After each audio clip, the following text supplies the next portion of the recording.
A primeira, JVS, 60 anos, natural de São Paulo, e uma consulta com o clínico geral, relatou cefaleia e vertigem ao ficar em pé. Então, assim, quando eu estou fazendo prova, tá? Se eu estivesse fazendo essa prova aqui, o que eu faço normalmente? Eu vou anotando os tópicos principais, tá? O que seria importante aí para me ajudar a responder, tá? E que seria mais significativo em relação à questão aí. Vertigem e cefaleia, né? Então, mas não é só vertigem e cefaleia, ó. Natural de São Paulo, consulta com relatou cefaleia e vertigem ao ficar em pé. Ó. Uhum. Então, não é todo momento que ele tem cefaleia e vertigem, tá? Cefaleia e vertigem, cefaleia, dor de cabeça, vertigem, tontura, normalmente, quando estão associadas, tá? São sinais, tá, de falta de oxigênio ou diminuição de oxigênio no cérebro, né? Então, o cara tá com uma hipoxemia, uma hipóxia. Beleza. Quando você relata que essa falta de oxigênio ocorre, né, ou esses sintomas ocorrem ao ficar em pé, a gente está falando, então, de uma ortopneia, ou seja, de uma alteração ortostática. Ou seja, deitado ele não sente nada, mas ao ficar em pé ele passa a sentir. Por que ao ficar em pé a pessoa passa a sentir isso? Né? Quando a gente fica em pé, aquilo que a gente tinha falado, quando a gente fica em pé, o nosso coração é obrigado a bombear com mais força para poder mandar sangue contra a gravidade. Quando eu passo muito tempo deitado, não. Então, quando eu estou passando muito tempo deitado, eu diminuo a minha frequência cardíaca, diminuo a minha força de contração, meu volume sistólico e diminuo minha resistência vascular periférica. Isso faz com que o sangue fique mais tranquilo. Agora, quando você fica em pé, você tem que inverter esses parâmetros, forçando, então, com que esse sangue suba, tá? Senão ele não sobe. Quanto mais tempo esse paciente está em pé, está deitado, maior é a chance dele ter, tá? Essa disfunção aí, tá? Então, sempre presta atenção nessas dicas que tem na questão. O médico sugeriu a realização de um mapa. Então, o mapa a gente tinha falado, então, tá? Ele vai fazer as medidas ambulatoriais de pressão arterial, só que essa medida de pressão arterial, então, ela vai ser, a gente tinha até falado isso já também, né, do mapa, do Holter, o que ele vai fazer? Ele vai verificar a pressão dele durante o dia todo, para ver o que está acontecendo com essa pressão, tá? E ao ver os resultados, JVS ficou surpreso ao perceber que durante o período de sono, tá, a sua pressão arterial era menor em relação ao estado de vigília. Então, toda vez que ele estava dormindo, tá, a sua pressão arterial caía, tá, em relação ao estado de vigília. Isso acontece por quê?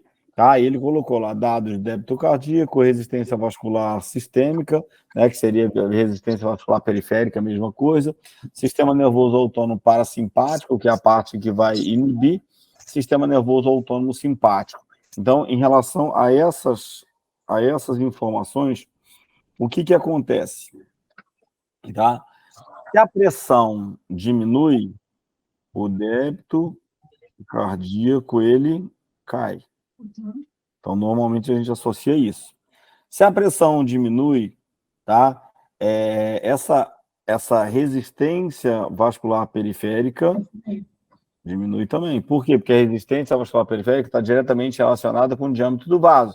Então, cara, se eu estou mandando menos sangue, o vaso está com uma luz maior. O que acontece, então? O que acontece é uma queda de pressão arterial. Quando isso acontece de forma concomitante, o que acontece aqui? O nosso sistema nervoso simpático, ele é excitatório ou inibitório? O simpático é excitatório. O parasimpático? Inibitório. Então, ó, letra C, ocorre concomitantemente diminuição do débito cardíaco e da resistência vascular periférica devido à ativação do sistema nervoso autônomo parasimpático, porque é o inibitório. Se eu colocasse do simpático, tá? Ah, porque aconteceu... Ele teria o aumento de débito cardíaco e a resistência, né? Isso. Ele teria aumento de frequência, aumento de débito, aumento de resistência. Então, colocou lá, aqui está parasimpático, perdão. Colocou lá, sistema nervoso autônomo simpático, aí não tem como. Sim. Então, essa aqui, quando você coloca lá, sistema nervoso autônomo simpático, você já pode riscar.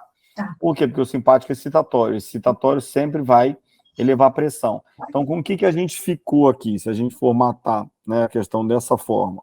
Com o que a gente ficou aqui? Opa. A gente ficou aqui com a letra C E com a letra A. e com a letra A. Só que a letra A colocou assim, ocorre somente diminuição do débito cardíaco durante o sono, devido à ativação do sistema nervoso autônomo parasimpático. Só que o parasimpático, se ele está atuando, ele não atua só sobre o coração, ele atua sobre o coração e sobre o vaso. Então não tem como falar, pô, sistema o parasimpático, né? Vai só no coração, deixa o vaso quieto. Não existe isso. Tá? Então ele vai atuar sobre um e sobre o outro, e por isso que a resposta aqui só pode ser letra C. Molezinha é essa, não? Uhum. Tudo certo. Então vamos lá. Em relação aos fatores que podem corroborar ao fluxo turbulento, assinale a alternativa que indica a forma correta. Olha só, quando a gente pensa em fluxo turbulento, tá? Você pensa o seguinte também. Quando a gente está falando de fluxo de ar nas vias aéreas, tá? O fluxo de ar, então, para eu conseguir ter um volume de ar dentro dos pulmões adequado, a minha inspiração ela tem que ser lenta e profunda. Felipe, por que lenta e profunda? Porque quanto maior a velocidade, maior o turbilhonamento. Um exemplo disso. Quando eu quero expelir alguma coisa, por exemplo, das vias aéreas, a gente tosse. O que é a tosse? É uma expiração forçada máxima rápida. Qual é a vantagem da tosse? Você coloca muito ar para fora? Não, mas eu coloco o ar de forma rápida, consequentemente ele vem turbilhonando.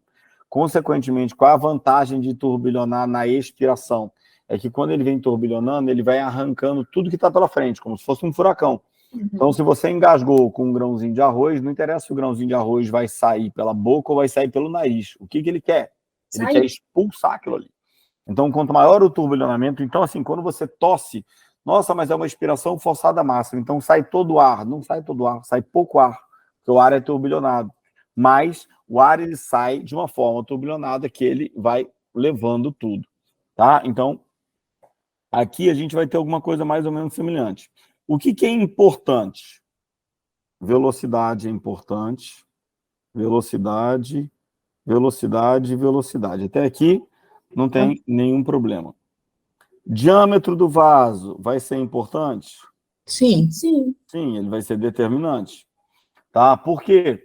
Tá? Se eu tenho um vaso com menor diâmetro, tá? Vai ser menor a capacidade dele turbilhonar. Se eu tenho um vaso com maior diâmetro, vai ter maior capacidade dele turbilhonar. Tá? Viscosidade do sangue também é fundamental. Tá? Agora, o que acontece aqui em relação aí, que vocês ficaram com dúvida em relação à letra A e à letra D?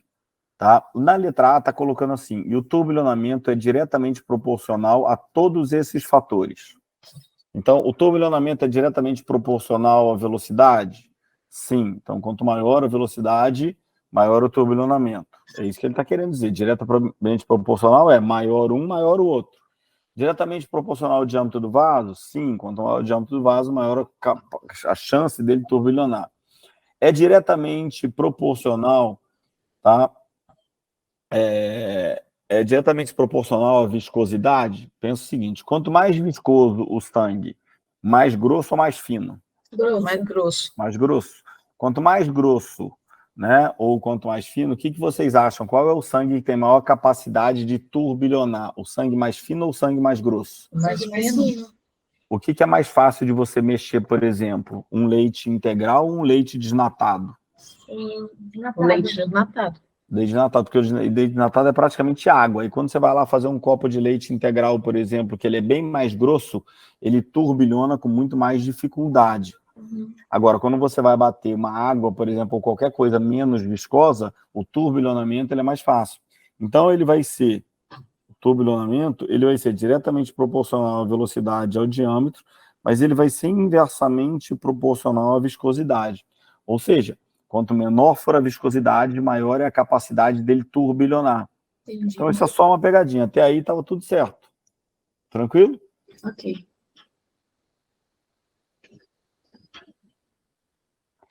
A 3, ó, era para vocês matarem de cara, né? Tem dúvida, não?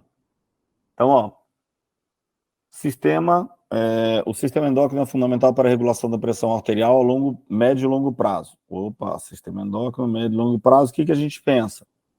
Ou no ADH, ou no sistema renina-angiotensina-aldosterona, certo? Uhum. Em relação ao sistema renina-angiotensina-aldosterona, então já tirou o ADH daí, tá? O que é correto afirmar? Então é só a gente lembrar, para tudo, tá? O que a gente tem que lembrar no sistema renina-angiotensina-aldosterona, tá? A angiotensina é produzida a partir de que substância? Angiotensina Do é ECA, da ECA? Não. Não, quem a ECA é a angina conversora de angiotensina. Fígado, é Esqueci. pelo fígado. É pelo Eu fígado. esqueci a substância do fígado lá. O angiotensinogênio. Isso. O angiotensinogênio é um substrato Que aí ele se produzido no transforma fígado. Inativo, ele é um substrato inativo do Isso, fígado. no fígado. Que quando ele passa, então, pelo rim e encontra a renina, que é um hormônio produzido pelos rins, Isso. a renina converte o angiotensinogênio em angiotensina. Angiotensina 1 ou 2? 1, beleza.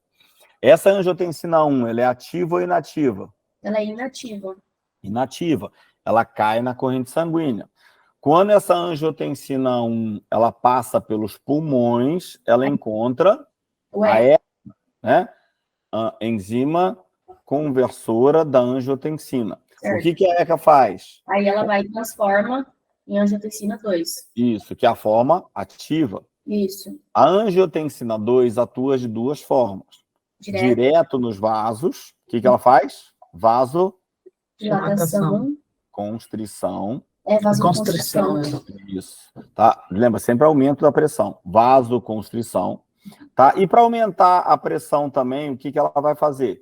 Estimula as adrenais, o córtex das adrenais, das glândulas suprarrenais, fazendo com que haja maior produção de aldosterona. A aldosterona, por sua vez, o que a aldosterona faz? A aldosterona vai aumentar a retenção de água e sal nos néfrons e, consequentemente, isso vai aumentar volume. Então, eu tenho aumento da pressão por vasoconstrição, é uma atuação direta da angiotensina 2, e eu tenho aumento da pressão por aumento do volume, uma atuação indireta da angiotensina 2. Indireta por quê? Porque a angiotensina 2 atuou sobre os rins, e, consequentemente, estimulou a secreção da aldosterona. E a aldosterona, por sua vez, altera volume. Então, a aldosterona altera volume e a angiotensina 2 altera diâmetro. Mas os dois no sentido de fazer o quê? Aumentar a pressão. Aumento da pressão por aumento de volume, aumento da pressão por diminuição de diâmetro de vaso. Tranquilo? Ok. Então, assim, sempre antes de responder a questão, se você já tem isso bem claro na sua cabeça, a gente já vai respondendo. Deixa eu mudar a cor aqui. Então, se a gente já tem isso bem claro. Ó. O sistema endócrino... A angiotensina 2 é um peptídeo formado a partir da renina. Certo ou não? Não. O 2 aí é do ECA. Isso. A angiotensina 2 ela é formada através da angiotensina 1, que ela é convertida pela ECA. Sim. Tá? E não da renina. Tá? A renina converte angiotensinogênio em angiotensina. Isso. Exatamente o que a gente já falou. Então, corta isso aqui. Nem preciso ler o resto. Entendeu? Às vezes, quando você vai lendo, por que eu estou falando isso para vocês? Se você já tem esse pensamento todo na cabeça, quando você começa a ler, você começa a falar, nossa, mas o resto todo faz sentido. Aí você acaba caindo no erro. Aí você acaba sendo induzido ao erro. Não, a angiotensina 2 não é um peptídeo formado a partir da renina. Quem é um peptídeo formado a partir da renina é a angiotensina, que é convertida do angiotensinogênio em angiotensina 1. Ponto, acabou. Segundo, a angiotensina 2 é um peptídeo formado a partir da renina. Já para de novo. Tchau. Não é formado pela renina. A angiotensina 2 é um peptídeo formado através da angina conversora da angiotensina. Aí sim. Ou seja, da ECA converte a angiotensina 2 em angiotensina 1 e angiotensina 2. E quando ancorada no seu receptor AT1, leva vasodilatação? Não, Vasoconstrição. vasoconstrição. Tá? Inibição da aldosterona? Não. Não. Porra, ele poderia até fazer pior. Aí ele fez até, deu uma colher de chá, ele colocou tudo errado. Tá? Por quê? Porque ele poderia colocar assim, leva a vasoconstrição e estimulação da aldosterona. Aí você podia falar, aí você podia até pensar uma coisa ou outra, entendeu? Ou leva vasodilatação e inibição da aldosterona, mas ele colocou os dois errados. Por quê? Porque, na verdade, leva vasoconstrição e excitação, né? E estimulação da produção de aldosterona. Então, só sobrou a letra D, vamos ver. Angiotensina 2 é um peptídeo formado a partir da enzima conversora da angiotensina, certo? Que quando ancorado ao seu receptor AT1, leva à vasoconstrição e à síntese de aldosterona. Exatamente o que a gente tinha falado lá no começo.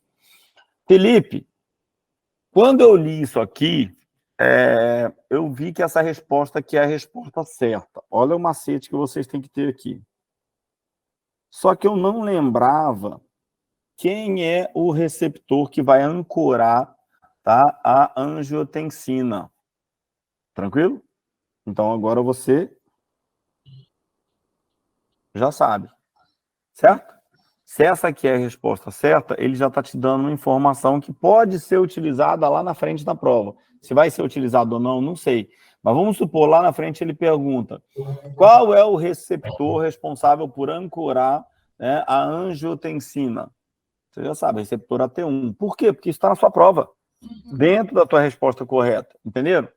Então, assim, se essa resposta sua é a resposta correta e eu já tenho certeza que é a minha resposta correta, eu já marco alguma coisa diferente. Ó, isso aqui eu já sabia, isso aqui eu já sabia, isso aqui eu já sabia. Eu não lembrava quem era o receptor. Quem é o receptor? Pô, o receptor AT1, né? Então, eu vou guardar aqui, ó. AT1 é o receptor, então, da angiotensina.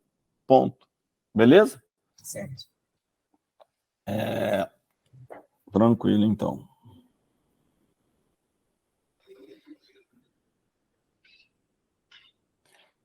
Cara, essa aqui chega a ser ridícula, né? Essa 4 aqui. Vamos lá. Selecione a afirmativa correta sobre os elementos constituintes do sangue. Tá? Então, ele fala de plasma e elementos figurados. Né? Quando a gente fala dos elementos figurados, então, normalmente são as células e as substâncias que a gente tem no sangue. Normalmente, a gente fala aí, então, de hemácia, leucócito e plaqueta.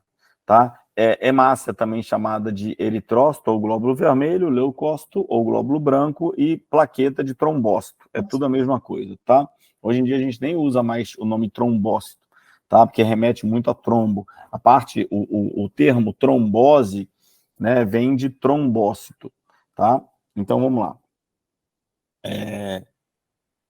Os eritrócitos são células vermelhas. São células predominantes no sangue que transportam oxigênio e dióxido de carbono entre tecidos e pulmões. Certo ou não? Certo. De forma livre? Sim.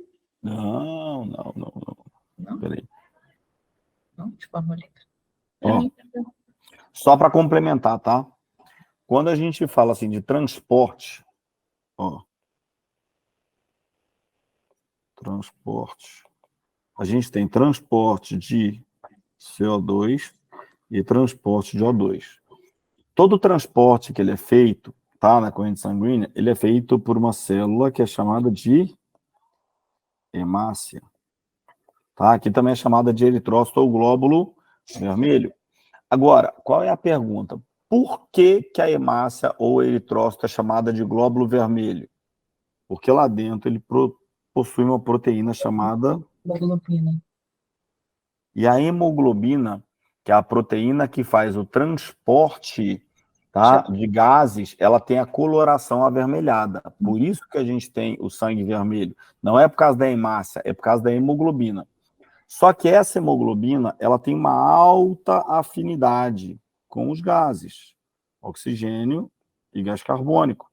Então, todo transporte que for feito aqui vai ser feito de que forma? Então, a gente vai ter o transporte de oxigênio, HgBO2. Isso aqui vai ser chamado de oxihemoglobina. Ah, como é que vai ser feito o transporte de gás carbônico? HGBCO2, que é a carboxihemoglobina.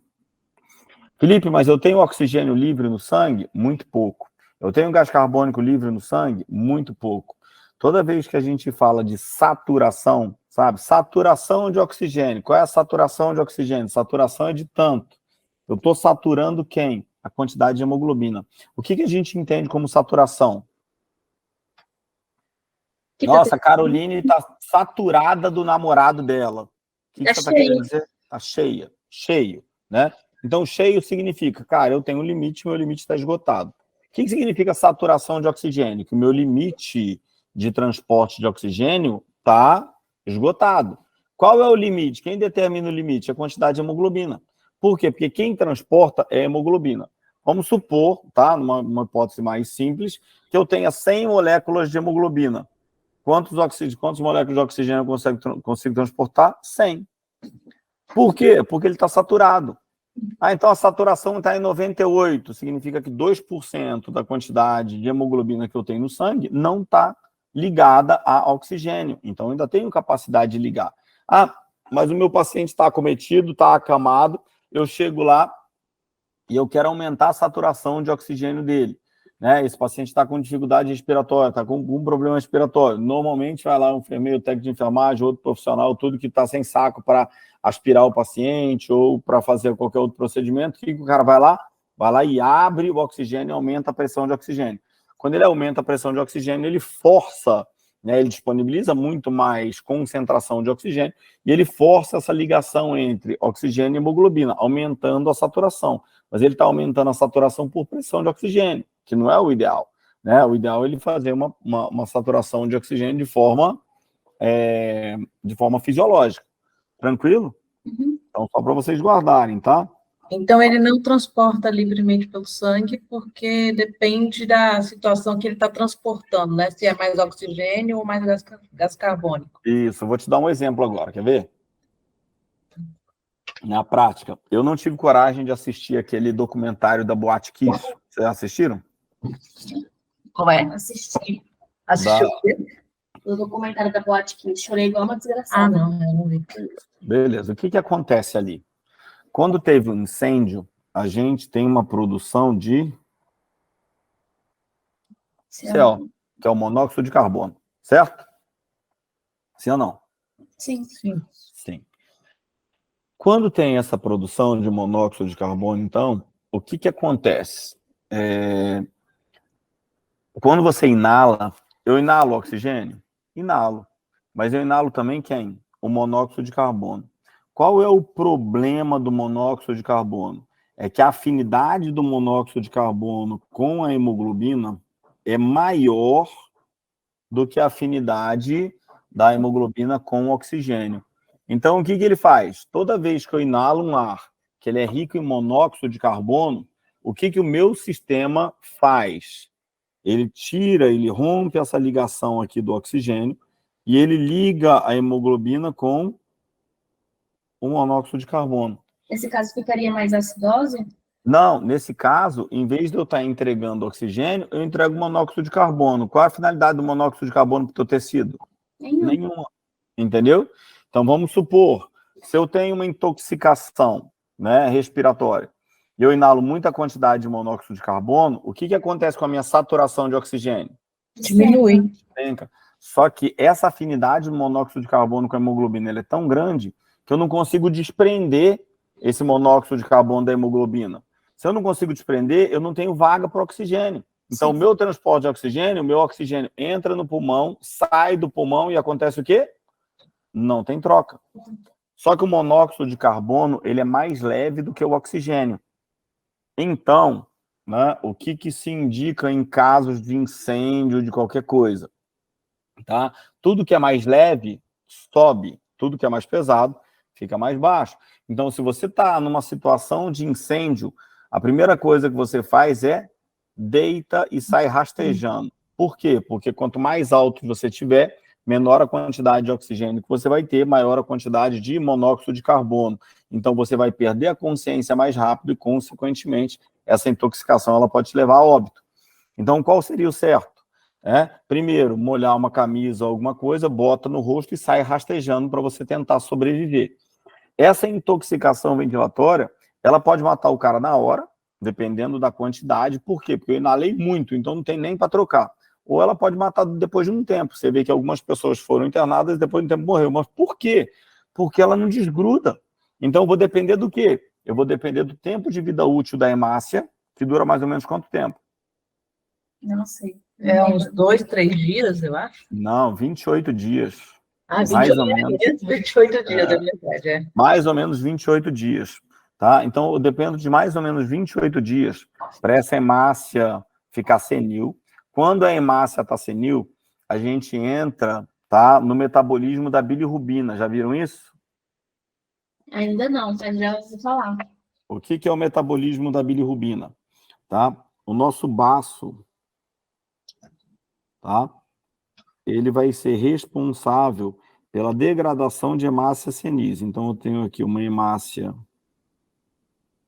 senil. E o que vai acontecer? Quando essa hemácia senil ela passa pelo baço, o que o baço faz? Ele degrada a hemácia senil. Ele faz a lise da hemácia senil.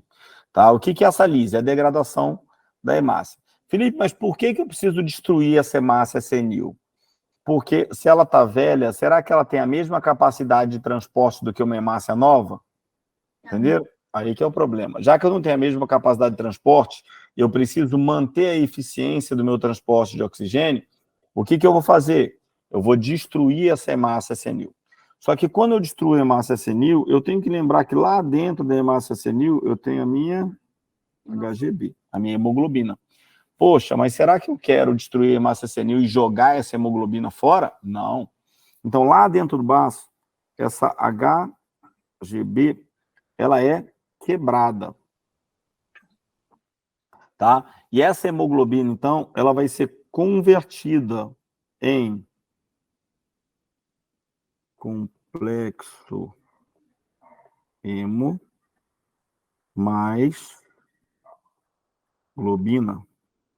Tá? Isso acontece lá no baço. Só que o que acontece? A globina é a parte de proteína. Então eu eliminei isso aqui lá no baço. Eu vou jogar a proteína fora, aminoácido fora? Não, eu vou reaproveitar. Para eu reaproveitar, quem faz a síntese, quem faz o metabolismo? Qual órgão que faz o metabolismo? Fígado. Fígado, beleza. Então vou mandar lá para o fígado. Só que esse complexo hemo aqui, ele é tóxico. Então, lá no baço, ele vai converter o complexo hemo em bilirrubina não conjugada. O que significa bilirrubina não conjugada? É uma bilirrubina insolúvel. Insolúvel significa não mistura em água, não dissolve em água, tranquilo? Sim. Então, o que eu vou fazer com essa bilirrubina? Por que ela não pode dissolver em água? Ela não pode se misturar com sangue. Então, aí eu já tenho duas coisas que eu produzi lá no baço. Eu produzi, então, a globina, através da quebra da hemoglobina, e produzi o complexo hemo. Esse complexo hemo, então, ele já vai ser convertido em bilirrubina não conjugada, bilirrubina insolúvel. O que ele vai fazer agora? Esse baço, ele vai jogar isso aqui através de uma veia, que é chamada de veia esplênica. E essa veia esplênica é uma das veias que vão compor o nosso sistema porta-hepático. Tá? Quando a gente fala de sistema porta-hepático, a gente pensa em 4 veias principais. Veia gástrica, veia esplênica, veia mesentérica superior e veia mesentérica inferior. Veia gástrica está drenando do estômago, veia esplênica do baço, veia mesentérica superior do intestino grosso, do intestino delgado, e veia mesentérica inferior do intestino grosso. Isso aqui vai chegar lá no nosso fígado.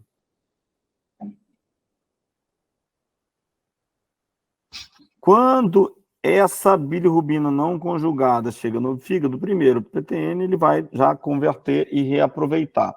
Quando essa bilirrubina conjugada chega lá no fígado, a bilirrubina conjugada vai ser transformada em bile, que é a bilirrubina conjugada, ou seja, a bilirrubina solúvel.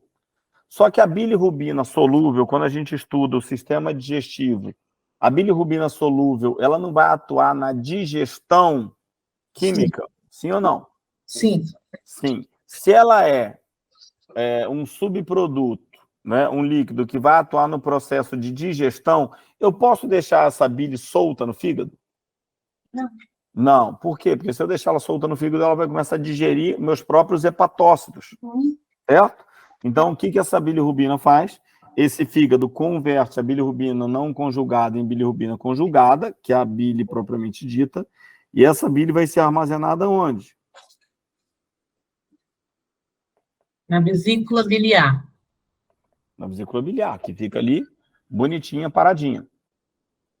Toda vez que eu tenho o estímulo da mastigação, que é um estímulo, né, que é um estímulo mecânico, ou toda vez que eu tenho outros estímulos, por exemplo, Felipe, não era mastigação, mas eu posso ter, como a gente viu lá na nossa aula da parte gástrica, então, eu posso ter outros estímulos, além da mastigação. Visão, não é isso? São estímulos exteroceptivos, olfato. Então, toda vez que eu tenho esses estímulos referentes à alimentação, eu vou ter uma contração da vesícula biliar, que a gente chama de contração cística, e essa contração cística, então, vai fazer com que eu derrame essa bile, então, aonde? Na porção descendente do duodeno, através de um ducto, tá? Que vai ser chamado, então, de ducto colédoco. Por quê? Porque a gente tem o ducto hepático comum, que é formado através dos ductos hepáticos direito e esquerdo, junta com o ducto cístico, que vem da vesícula biliar, e forma um ducto que é chamado do ducto colédoco. Esse ducto colédoco chega na porção descendente do duodeno através de um orifício chamado de... Ducto hepático pancreático, é isso? Não, papila de Vater. É o orifício. Tá? Então, quando a gente fala de ampola hepatopancreática é o orifício, tá certo? Ducto hepatopancreático não existe, tá? Existe a ampola hepatopancreática. O que chega na ampola hepatopancreática? O ducto pancreático e o ducto colédoco. Entendi. O colédoco vem do fígado e da vesícula biliar. O pancreático vem do pâncreas. Sim. Tranquilo? E aí você vai jogar. Felipe, mas e o resto? Né? E agora o que eu aproveitei disso, por exemplo, as proteínas saem do fígado através das veias hepáticas direita e esquerda, e essas veias hepáticas direita e esquerda desembocam na veia cava inferior e volta para a circulação, devolvendo tudo que é bom. Tranquilo? Certo. Então demos uma voltona aqui só para falar de transporte de oxigênio e gás carbônico, mas por que é legal dar essa volta? Porque lá na frente, se cai alguma coisa referente a tracto gastrointestinal, circulação porta-hepática, o que acontece com esses substratos, vocês lembram. Ou seja, todo o nosso sistema ele está conectado. Então, a gente não tem parte separada. Isso aqui funciona assim. Beleza, o que eu faço com isso aqui agora? Nada, não. Né? O nosso sistema sempre vai tentar aproveitar um pouquinho de tudo. Tá? Vamos lá para a letra B, então. Deixa eu mudar a cor aqui. Letra B. Os trombócitos são células para tudo. Eles são partículas de células, né? Isso, mas eles não são células. Mas olha só. Aqui ainda tem outro agravante. Tá? São células envolvidas no processo de coagulação? Sim. Não. São? São. Tanto é que trombócito, né? Envolvido no processo de coagulação, sim, mas na verdade ele está envolvido, os trombócitos, a função dos trombócitos ou das plaquetas está relacionada então com a sua capacidade fibrinolítica no processo de reparo tecidual, tá? Pela liberação de tromboplastina. Na verdade, os trombócitos eles vão estar ligados à parte de coagulação através das fibrinas. Eles não são células. Tá? E o processo de cicatrização e reparo tecidual é através do fibrinogênio, tá? Que vai ser convertido em fibrina, que, consequentemente, você vai ter as teias de fibrina para a formação do coágulo, né? Ou formação do processo cicatricial. Tá? Depois, leucócitos são células anucleadas. Não. Repete para ela aí, Fê, rapidão. Trombócitos são o quê? Fibrogênios, né? Não, peraí. Os trombócitos não são células, ponto. Tá? Não são considerados células. Depois, eles estão envolvidos no processo de coagulação sanguínea? Sim. Tá? Mas pelo processo do fibrinogênio, que é convertido em fibrina, e não da tromboplastina. Tá? Então, a coagulação vem do processo do fibrinogênio, que é convertido em fibrina, que, consequentemente, vai formar as teias para o processo de reparo tecidual. Tá? Mas só dele colocar trombócitos são células. Tá errado. Tchau. Leucócitos são células anucleadas. Tchau, um abraço. Né? Quais são as células anucleadas? A hemácia. Hemácia. Então já morre aqui. Atua na defesa do organismo, produzindo anticorpos ou fagocitando vírus e bactérias. Até aí está tudo certo, mas né, não muito especificado, mas está certo. A leucocitose corresponde à diminuição do número de glóbulos brancos no sangue. Não. Leucocitose. Citose significa o quê? É só lembrar de prefixo e sufixo, tá? Leuco, de leucócito. Leucocitose seria a eliminação de leucócitos, tá? O que é a diminuição? Penia. Leucopenia corresponderia a uma diminuição de glóbulos brancos. Então fui fazer um exame de sangue. Eu tenho pouco glóbulo branco, eu tenho uma deficiência imunológica, o cara vai falar, eu tenho uma leucopenia. Então, leucocitose seria a eliminação. A eliminação, é leucopenia. Então, o que seria correto corresponde à eliminação do número de glóbulos.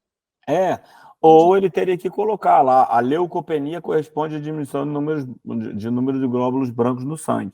Tá? A leucopenia, do mesmo jeito que você pode ter, por exemplo, pacientes diabéticos, por exemplo, tem uma tendência de ter menor quantidade de plaqueta no sangue. Por isso, eles têm uma menor quantidade, uma menor capacidade de cicatrização. Por isso que é tão complicado você falar de cirurgia em pacientes com diabetes. Por quê? Porque ele tem uma tendência de não coagular e, consequentemente, de ter uma hemorragia. Então, você tem que fazer um exame de sangue. Qual é o nome do exame de sangue? Risco cirúrgico. Qual é a finalidade do exame de sangue do risco cirúrgico? Analisar a quantidade de plaqueta. Quando eu faço uma análise da quantidade de plaqueta, o que eu estou vendo? O que eu estou verificando? Será que eu tenho uma quantidade de plaqueta suficiente para abrir esse indivíduo e esse indivíduo vai cicatrizar ou vai ficar sangrando até morrer? Ou seja, vai ter uma hemorragia. Então, se ele tem uma plaquetopenia, penia de novo, plaquetopenia, diminuição da quantidade de plaqueta, tá? Então, tá, o nome aqui seria leucopenia, não leucocitose. Ok. Número 5. Você vai ver que agora as coisas começam... Eu não li as provas todas, tá? Eu só fui colocando aqui e a gente está fazendo meio que... A gente também não conseguiu ler todas. Oi? Nós também não conseguimos fazer todas. Eu li, eu baixei todas aqui e peguei uma por sorte aqui para a gente ir tentando resolver. Mas a ideia, na verdade, não é só resolver e falar, é isso. Né? A ideia é vocês entenderem. Por quê? Porque vai chegar um momento, que se vocês estão estudando por prova, vai chegar um momento que as coisas começam a se repetir. E assim, o mais importante não é o ter decorado. Por quê? Porque se o cara mudar uma palavra, ele repete a mesma questão, ele muda uma palavra e te confunde. Agora, se você soube interpretar aquela questão, por que aquela estava errada? Porque não era leucocitose, é leucopenia. Então, se o cara mudar a questão e colocar a palavra de novo, opa, peraí, né? Agora ele colocou aqui, ó, leucopenia corresponde à diminuição do número de glóbulos brancos no sangue. Certo. Ou seja, o resto eu já vou procurar o defeito nas outras. Beleza? E uma coisa que é importante também, toda vez que vocês estão fazendo prova de múltipla escolha, procura o erro. A questão pareceu muito certa, você não marca ela como certa, marca ela como duvidosa. Tá? Ó, eu acho que é essa, mas vamos ler o resto. Por quê? Porque quando eu acho o erro, você tem certeza do que está errado. Quando eu acho que a questão está certa, pode ter passado alguma coisa, entendeu? Então, o erro ele é crucial. Então, por exemplo, quando eu falo a leucocitose corresponde à diminuição do número de glóbulos brancos, o que eu estou dizendo? Cara, eu já cometi um erro aí. Não é leucocitose, é leucopenia. Então, eu nem preciso me dar o trabalho de ler o resto. Aqui está errado. Nossa, mas eu acho que a letra C está certa, porque eu não lembro se o leucócito é anucleado ou não. Eu acho que está certo. O que eu faço? Deixo na dúvida. Por quê? Porque pode ter passado alguma coisa. Aí depois, então é anucleado, porque... então ele tem núcleo, porque a nucleada é a hemácia. E aí você vai pegando essas informações, captando até você chegar à resposta certa. Sempre marca a resposta que você tem certeza que está errada, porque o erro é certo. Então, vamos lá. A resistência vascular periférica das arteríolas, olha lá, é um dos principais influenciadores da pressão arterial. A gente falou bastante disso. Quem causa a resistência vascular periférica nas arteríolas? Quem causa a resistência? O diâmetro? Isso, mas vamos lá. Antes de ler qualquer resposta, tá? Quem causa resistência vascular periférica nas arteríolas? Vasoconstrição ou vasodilatação? Vasoconstrição. Então, beleza. Quais são os mecanismos que eu tenho de vasoconstrição mecanismo de vasoconstrição que eu tenho nos mecanismos de regulação da pressão arterial? Então, vamos lá. Pressão arterial. Quais são os mecanismos que eu tenho de regulação de pressão arterial? É o sistema angiotensinogênio lá, né? Então, vai ser o sistema renina, angiotensina, aldosterona. Só que, nesse sistema, qual é a substância que causa vasoconstrição? É o segundo? Angiotensina 2. Não é? Angiotensina 2, certo? Por quê? Porque ela pode causar direto a vasoconstrição, mas ela também pode induzir a produção, a secreção de mais aldosterona, certo? Só que quando eu induzo a produção de aldosterona, eu não causo vasoconstrição. Eu causo aumento de volume por retenção de água e sal, certo? Então, a aldosterona causa aumento de resistência vascular periférica? Não. Ela não causa aumento direto porque ela não é um mecanismo direto de vasoconstrição. Ela é um mecanismo de aumento de volume. Mas a angiotensina 2, sim. Tranquilo até aí? Qual seria o outro mecanismo de regulação de pressão arterial? O ADH. O ADH é o hormônio antidiurético. Só que o hormônio antidiurético gera vasoconstrição? Não. O hormônio antidiurético gera maior retenção de urina, que gera maior volume. Beleza? Uhum. Mas vocês não podem esquecer de quem? Do controle neural. Lembra? Controle neural ele é ativado por baroreceptores ou quimioreceptores. Os baroreceptores, resposta direta. Quimioreceptores, resposta indireta. Lembra que eu falei? Os quimioreceptores são estimulados, por exemplo, por alteração da pressão de oxigênio e gás carbônico. Toda vez que esses quimioreceptores são ativados, eles vão estimular os baroreceptores. Aonde ficam esses baroreceptores? No seio carotídeo e no seio aórtico, lá no arco aórtico. Esses baroreceptores, então, vão gerar uma informação que vai viajar até o sistema nervoso central. Quem vai comandar essa resposta? Sistema nervoso autônomo simpático. O simpático é excitatório. A excitação gera o quê? Vasoconstrição. Então, aqui eu vou ter vasoconstrição e aqui eu vou ter vasoconstrição.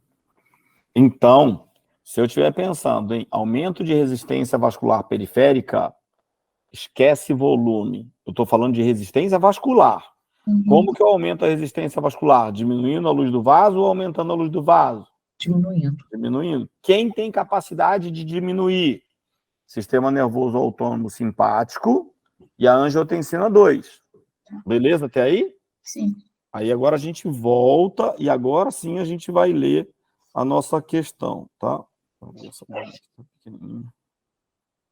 Então, aqui a gente volta agora, e agora sim a gente vai ler a nossa questão para tentar interpretar aqui o que está acontecendo. Espera aí. Enquanto esse apagador aqui fica pequeno. Vamos voltar lá. Ó. Dos hormônios que regulam a secreção de sal e água pelos rins, dos hormônios que regulam a excreção de sal e água pelos rins e ajudam inicialmente a resistência vascular arteriolar. Não. Qual é o hormônio? ADH. Se ele estivesse falando que os hormônios que regulam a excreção de sal e água pelos rins, de quem ele está falando? ADH. Ele regula a pressão arterial? Regula.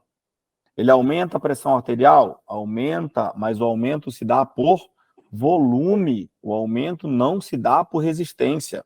Lembra? A pressão arterial é igual a resistência vascular periférica vezes débito cardíaco. Débito cardíaco, eu estou falando de quê? Volume. Quanto maior o volume, maior o débito. Resistência vascular periférica, eu estou falando de quê? Luz do vaso. Quanto menor a luz do vaso, menor a pressão. Entenderam ou não? Uhum. Então tá. Então a primeira está certa? Não, ela só está errada por causa da resistência arteriolar. Ele não mexe na resistência arteriolar, ele mexe no volume. Agora, os reflexos simpáticos pelo sistema nervoso central. Quem são esses reflexos simpáticos? Reflexos dos baroceptores e dos quimioceptores. Mantêm a pressão arterial média e controlam a distribuição sanguínea. Certo. Entendeu? Por quê? Felipe, mas o que eu estou falando? Mas aqui ele não está falando, aqui, na letra B, ele falou em algum momento na letra B sobre resistência arteriolar? Não. Mas ele falou no enunciado, ó. O enunciado está aqui em cima. O que ele disse lá no enunciado? Que a resistência vascular periférica, a resistência periférica nas arteríolas é um dos principais fatores de pressão arterial. Então, o que eu quero saber? Da resistência periférica nas arteríolas, resistência vascular periférica. Tá? Na letra A, ele está falando sobre volume. Na letra B, ele está falando sobre resistência. Por quê? Porque eu estou falando de reflexos simpáticos pelo sistema nervoso central. Esses reflexos mantêm a pressão arterial média. Mantém como? Através de vasoconstrição e controlam a distribuição sanguínea, através de vasoconstrição, através de aumento de resistência vascular periférica. Correto? Ou viajando aí? Tá correto. Então, essa aqui tá certa. Da resistência arteriolar pelos reflexos simpáticos, em resposta a necessidades metabólicas. Não. Em resposta a necessidades metabólicas, a gente vai ter uma alteração, então, tá? Toda vez que eu penso em metabólico, eu penso em rim, filtração glomerular. Toda vez que eu tenho uma alteração metabólica, por exemplo, uma acidose ou uma alcalose, qual vai ser a minha resposta? A acidose ou alcalose? Uma resposta renal, uma resposta de alteração de filtração glomerular, e nessa alteração de filtração glomerular eu posso jogar mais bicarbonato, HCO3-. Esse cara aqui é a minha substância básica, o bicarbonato. Se eu tenho uma tendência a fazer uma acidose, o que eu faço? Retenho o bicarbonato. Se eu tenho tendência a fazer uma alcalose, o que eu faço? Jogo fora o bicarbonato. E assim, a gente tem as nossas respostas metabólicas, tanto a pressão arterial quanto a acidose ou alcalose respiratórias e metabólicas. Beleza até aí? Beleza.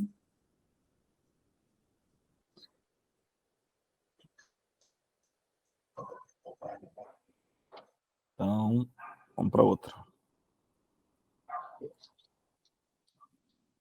Número 6. Na ausência de autorregulação miogênica, o que ele está dizendo aqui? Miogênico é músculo liso. Tá. Mas ele está falando assim, na ausência de autorregulação miogênica, qual a perda de ajuste do fluxo sanguíneo podemos observar? O que ele está querendo dizer aqui em miogênica?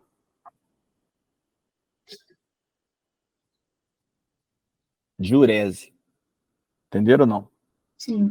Na ausência de autorregulação miogênica, significa, se eu tenho uma falha na minha regulação da produção de urina e da excreção de urina, qual a perda de ajuste de fluxo sanguíneo podemos observar? Entendeu? Aí está a palavra-chave, miogênica.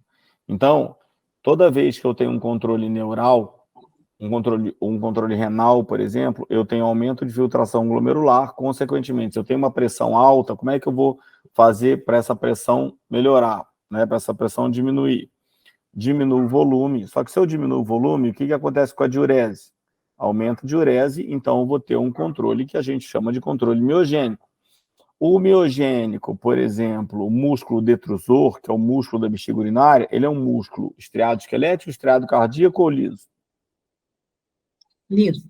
Liso. Então, vamos lá. Os reflexos do sistema nervoso autônomo central deixam de atuar no músculo liso vascular. Não. Tá?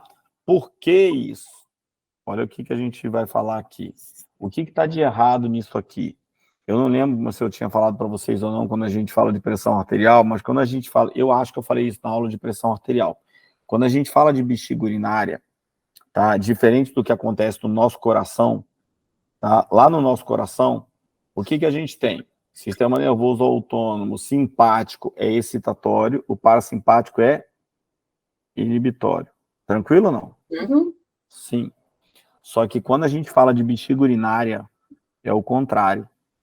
O sistema nervoso autônomo parasimpático ele vai ser excitatório e o sistema nervoso autônomo simpático ele vai ser inibitório. Então, aqui tá a pegadinha, aqui é sacanagem mesmo o cara fazer isso. Por quê? Porque se você pensa assim, nossa, os reflexos simpáticos do sistema nervoso deixam de atuar no músculo liso, se eu penso que o simpático é excitatório, eu falo, poxa, ele está deixando de excitar. Se ele está deixando de excitar, ele está deixando de contrair a bexiga. Se ele está deixando de contrair a bexiga, resposta certa. Não é isso? Só que aí eu tenho que lembrar que não. Que quem está atuando aí é o simpático. O simpático, né, está deixando de atuar, só que o simpático, ele é o quê? Inibitório. Aqui na bexiga, o simpático na bexiga é inibitório. É o contrário. É o simpático na bexiga inibitório. Eu tinha falado ontem aqui, que eu estava aqui, eu falei, gente, eu sei que no simpático e parasimpático, em algum dos sistemas, ele inverte, é diferente. Na bexiga urinária, ele é invertido. Na contração de pupila, ele é invertido. Quando a gente está falando de midríase e miose, quem é responsável pela contração das pupilas é o parasimpático.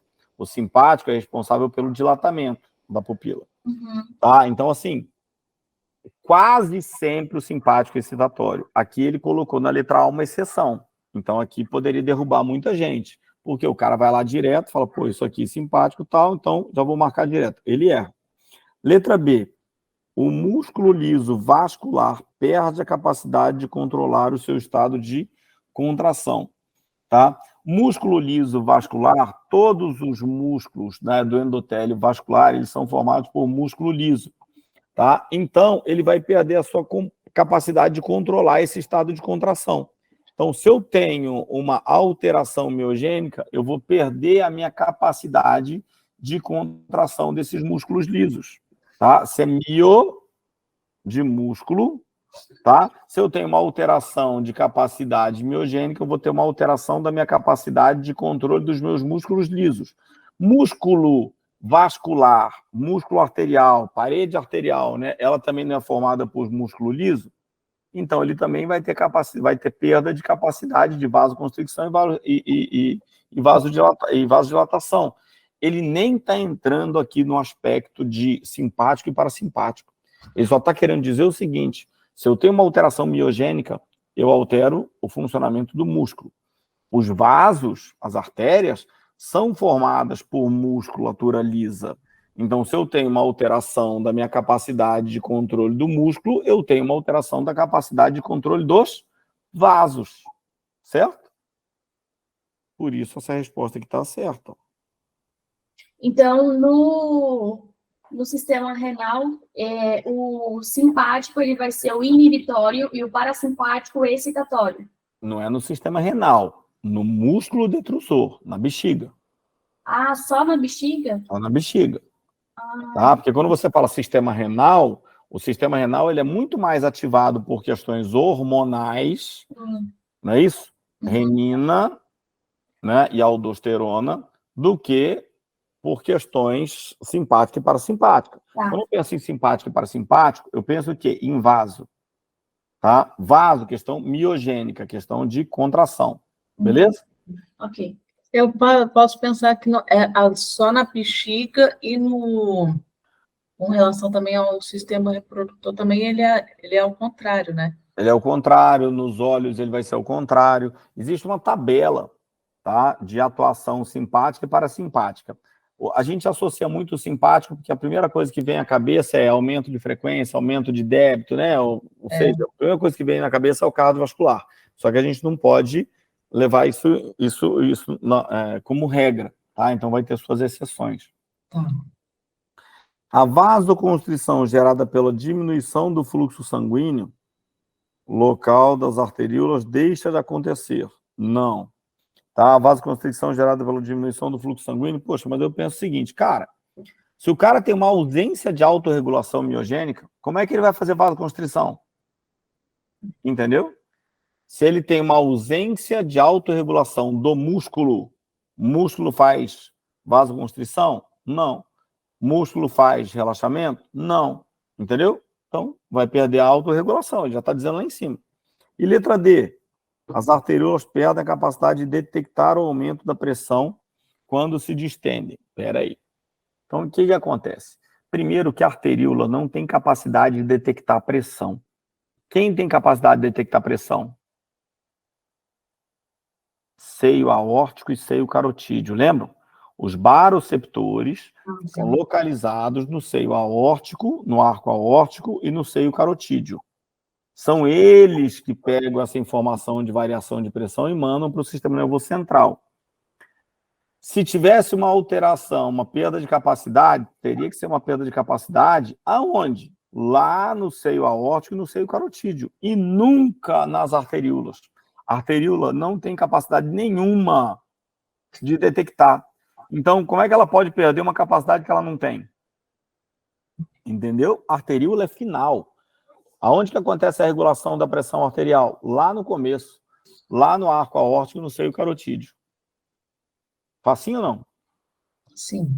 É porque eu ainda não peguei o rim para estudar certinho. Eu só estudei para ir para a tutoria, então eu não me aprofundei ainda no rim. Então, eu tô meio... Então, mas você vê que sempre tem alguma pegadinha nas questões de vocês. Né? Sempre a prova de vocês, cara, é extremamente fácil. Só que ela é cheia de detalhezinho. Então você tem que ler a questão. Ótimo, né? A gente começa a cansar, a gente começa a já ver coisa além do que a gente tem que ver e começa a marcar errado. Isso, mas na hora da prova, o que vocês precisam fazer? Quando chega lá na hora da prova, o que é ideal fazer? Faz meia hora, uma hora. Depois de meia hora, uma hora, o seu nível de atenção diminui bastante. O que você pede para fazer? Pede para ir no banheiro, pede para tomar uma água, dá uma levantada, ou então abaixa a cabeça na carteira, fecha o olho um pouquinho, dá 5 minutos de descanso, como se você fosse dormir na hora da prova, entendeu? 5 minutinhos, fecha o olho para descansar a tua vista, descansar a tua cabeça, pensa em outra coisa. Se puder sair para ir no banheiro, melhor, olhar o horizonte, tudo, para distrair a cabeça, volta, pega a prova de novo e vai fazendo, entendeu? Mas você precisa dar intervalo. Se você tentar fazer 3, 4 horas de prova seguida, você vai cansar. Você pode ver que, às vezes, em concurso, tem aquele cara que você olha para o lado, o cara está deitado em cima da prova, parece que está dormindo. Mas ele está dando uma descansadinha. Por quê? Porque o nível de concentração dele já diminuiu. Então, ele faz, acho que ele sabe, que ele matou rapidinho. Depois, pô, estou começando a confundir um monte de coisa. O que eu faço? Paro tudo, descanso, fecho o olho, dá um tempo, penso em outra coisa. Daqui a pouco você volta e para lá de novo. Por quê? Porque o seu nível de atenção, a tendência é melhorar um pouquinho, tá? Certo.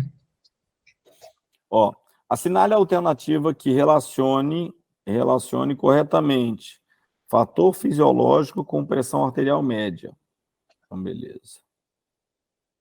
Fator fisiológico com a pressão arterial média. Média, perdão. Aí ele coloca assim, ó. Se o débito cardíaco aumenta, a pressão arterial média diminui? Não, é diretamente proporcional, né? Então não tem como. Lembra sempre, débito cardíaco, volume.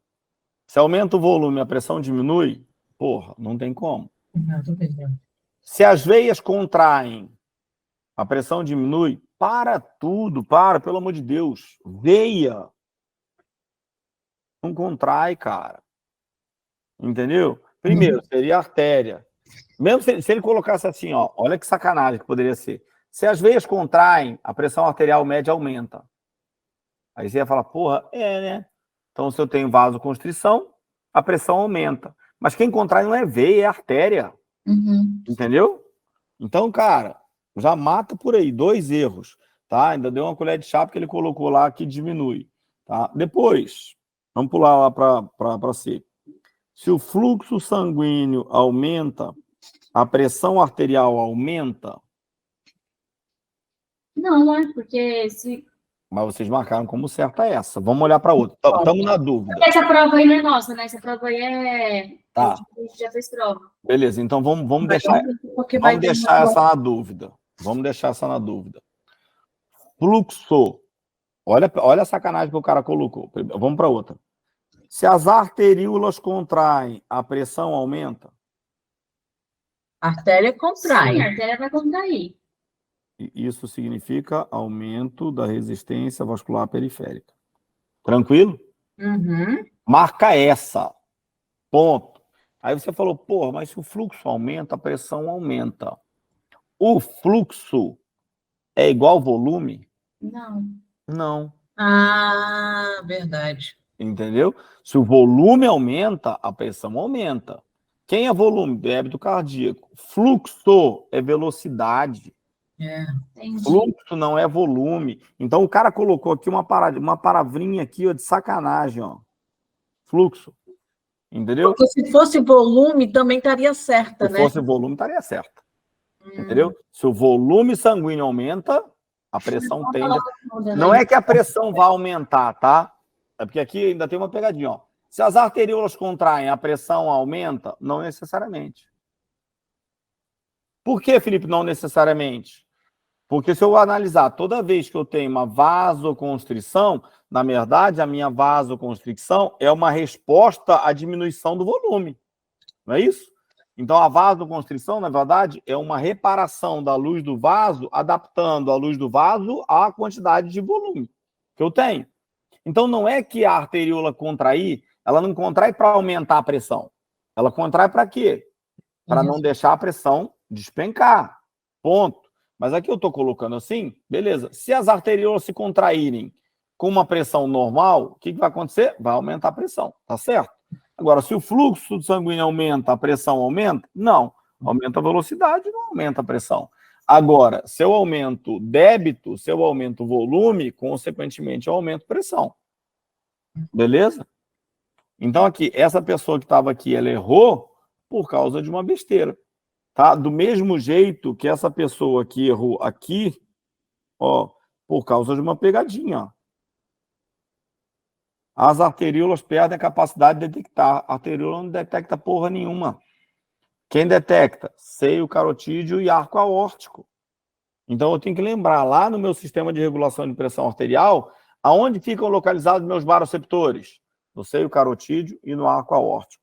Qualquer coisa que falar, as veias perderam a capacidade de detectar. A veia nunca teve capacidade de detectar. A arteríola nunca teve. Então eu perco a minha capacidade de detectar a pressão arterial na artéria femoral. A artéria femoral não tem baroreceptor. Os baroreceptores ficam no seio carotídeo e no arco aórtico. Ponto. Entendeu? Então aí são pegadinhas. E a pessoa está derrubando essa pessoa que está fazendo a prova aqui nessas questões, nesses detalhezinhos. Entendeu? Em condições normais, um adulto produz cerca de 200 bilhões de hemácias por dia. substituindo o número equivalente de células destruídas, e assim mantendo estável a massa total de hemácias no organismo. Sobre a produção de hemácias, assinale a alternativa correta. Antes de pensar nisso, lembra que a gente falou ali atrás, tá, do mecanismo de destruição da hemácia? As hemácias são destruídas aonde?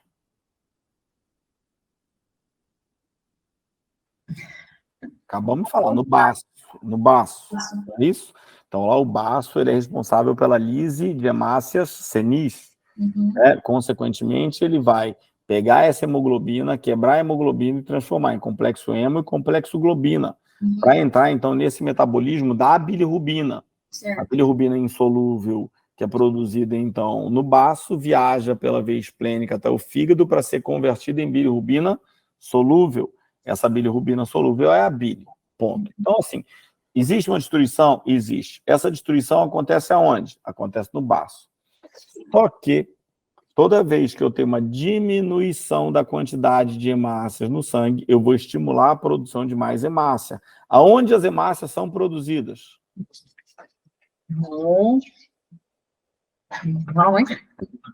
Aonde as hemácias são produzidas? No sangue, para O sangue, Não, a hemácia é uma célula nucleada que faz o transporte de oxigênio e gás carbônico através da ligação da hemoglobina, mas ela não é produzida no sangue. Ela vai ser jogada. Qual é o tecido que produz sangue? Medula óssea vermelha. Entendeu? Então, aqui, quando ele está falando, ó, em condições normais, adultado, sei que lá, sobre a produção da hemácia, assinale a alternativa correta. Aí tá aqui, ó. Aí tá aqui, ó. A eritropoetina é o principal fator de crescimento que regula a produção de hemácias. Trata-se de um hormônio glicoproteico. Sim. A eritropoetina, tá, é um hormônio glicoproteico que vai estimular a produção de hemácias na medula óssea vermelha toda vez que houver uma diminuição da concentração de hemácias no sangue. Então, ele é sensível à variação da concentração de hemácias no sangue. A partir do momento que o baço está destruindo hemácia senil, a porcentagem, a concentração de hemácias no sangue está diminuindo. Aí eu vou ter um hormônio, né, que vai fazer esse fator de crescimento. Ele vai estimular quem? Estimular a medula óssea vermelha a produzir mais hemácia. Tranquilo? Vamos ver as outras. A letra B aqui, ó. A produção de hemácias é controlada principalmente por fatores exógenos que agem sobre as células já diferenciadas e estimulam seu desenvolvimento e maturação. Não, tá? É um fator sempre endócrino. Porque tá pelo fato de ser produzido dentro da medula óssea, né? É. O megacariócito é o tipo celular mais imaturo dos eritrócitos. Não. Ele é o mais maduro. É. O leucócito perde o núcleo transformando... Pelo amor de Deus, cara. Isso aqui não dá para levar em consideração. Tá? Então, palavra-chave aqui para estimulação de produção de células sanguíneas. O que eu vou levar aqui da minha prova? Eritropoetina. Beleza? Eritropoetina, fator de crescimento que regula a produção de hemácias. Fechado? Fechado. Se eu sei que essa aqui é certa, eu já anoto aqui. Eritropoetina, já li certinho. Por quê? Porque se lá na frente cair alguma coisa sobre eritropoetina, sobre hematopoese, sobre medula óssea, vocês já lembram isso aí. Sobre o fluxo sanguíneo no interior dos vasos, assinale a correta. Mesma coisa. Tá? O que ele está dizendo? Fluxo sanguíneo. Turbilionar e laminar. Ó. Laminar, turbilionar. Tá? Fluxo sanguíneo turbilionar, ou seja, turbilionado, ele é um fluxo mais rápido ou mais baixo? Mais rápido. Desenvolve um perfil parabólico de velocidade devido ao contato das moléculas com o endotélio vascular. Vamos lendo as outras. Fudeu.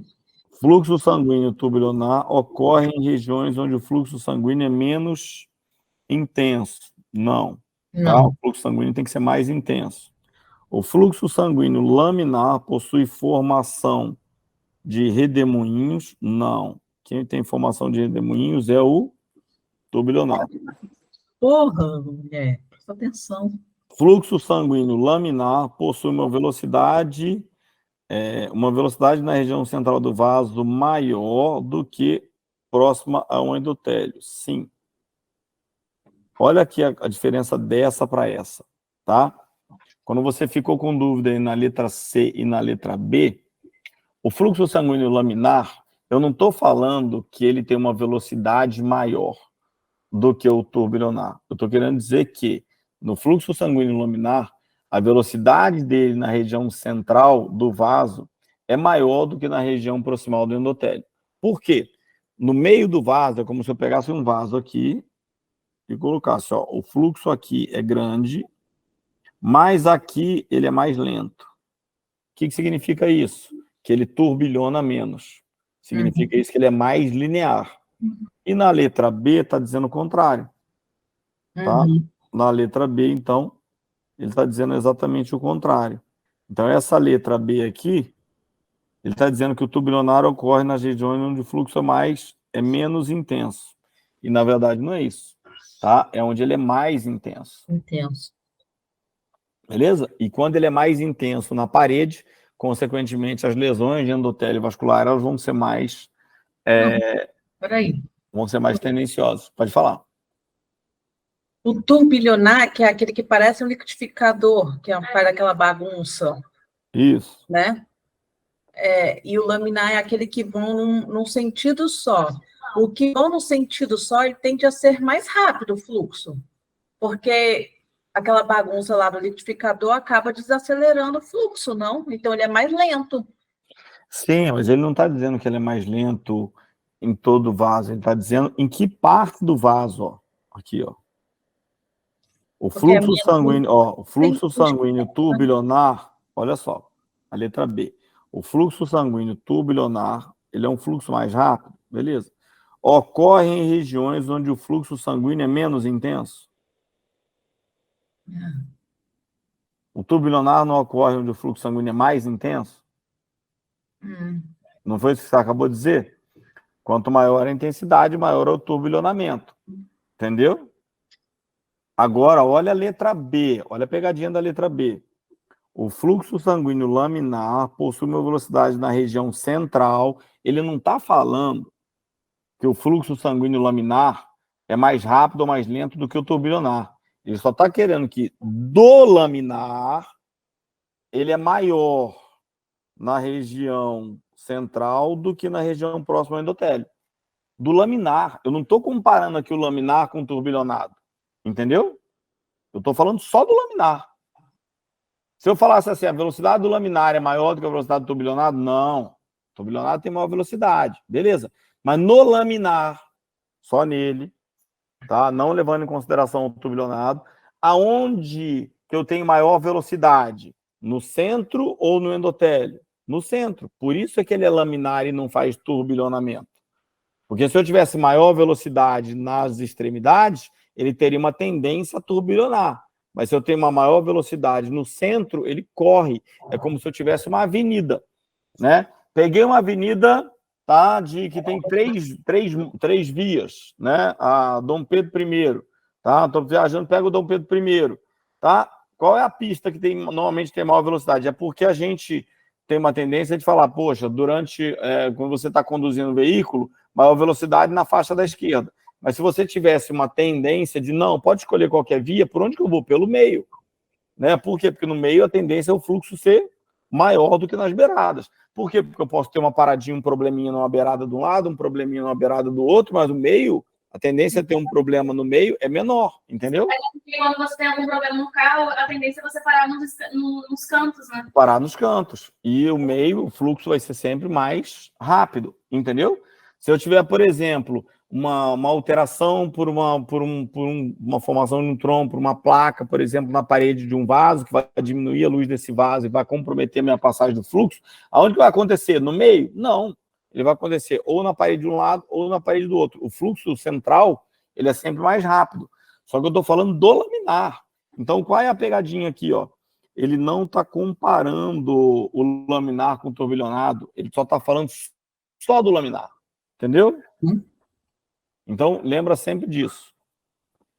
A 10ª. O débito cardíaco é um fator fisiológico que determina a pressão arterial. Sim. Né? Então, o débito cardíaco, o que eu tenho que lembrar? Quanto maior o débito, maior a pressão. Por quê? Porque quanto maior o volume, maior a pressão. Assinale a alternativa correta. Representa o produto do volume sistólico vezes e da frequência cardíaca. Débito cardíaco é igual frequência cardíaca vezes volume sistólico. Isso. Só que aqui ele está colocando o volume o quê? Diastólico. Está errado. Está errado.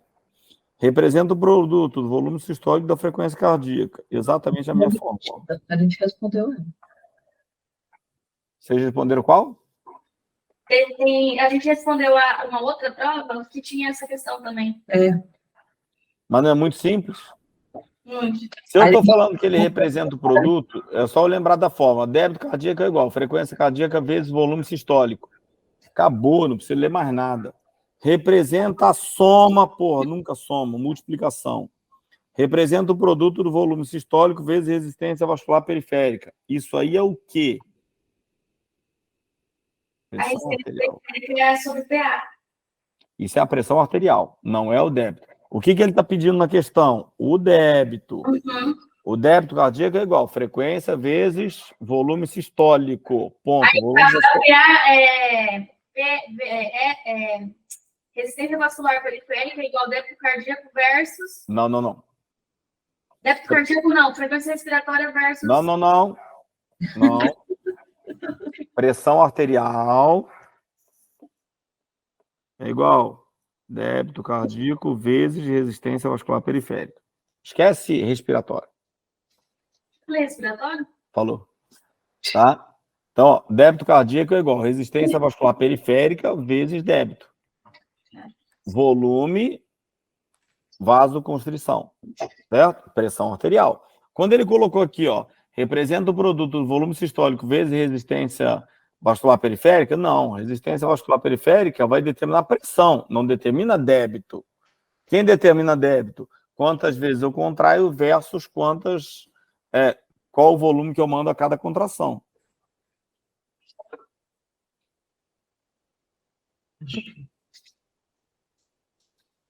Outra. A perfusão sanguínea é significativamente aumentada em tecidos com alta atividade. Isso ocorre por conta da vasodilatação das arteríolas decorrentes de fatores como alta pressão de O2 e baixa concentração extracelular de potássio. Alta pressão de O2 e alta concentração extracelular. Então, ó, perfusão sanguínea é significativamente aumentada em tecidos, tá? Com alta atividade. Ou seja, se eu tenho maior metabolismo, certo? Se eu tenho uma maior velocidade de metabolismo, eu tenho uma maior velocidade de perfusão. Só que para eu perfundir, eu dependo muito de duas coisas. Permeabilidade, certo? Tá? E contato e pressão. Então, quanto maior a pressão de O2, maior ou menor é a minha perfusão. Pressão de O2, maior é a perfusão. Maior a perfusão. Essa prova aqui, quem respondeu, tá com certeza esse gabarito aqui? Sei não. Porque, ó, se eu tenho uma maior perfusão sanguínea, tá? Ela é significativamente aumentada em tecidos com alta atividade, isso ocorre por conta de vasodilatação, beleza? Tá? Então, eu tive uma vasodilatação de arteríolas decorrente de fatores como? Então, vamos pensar aqui, ó. Vasodilatação das arteríolas. Ah, aqui tá a pegadinha.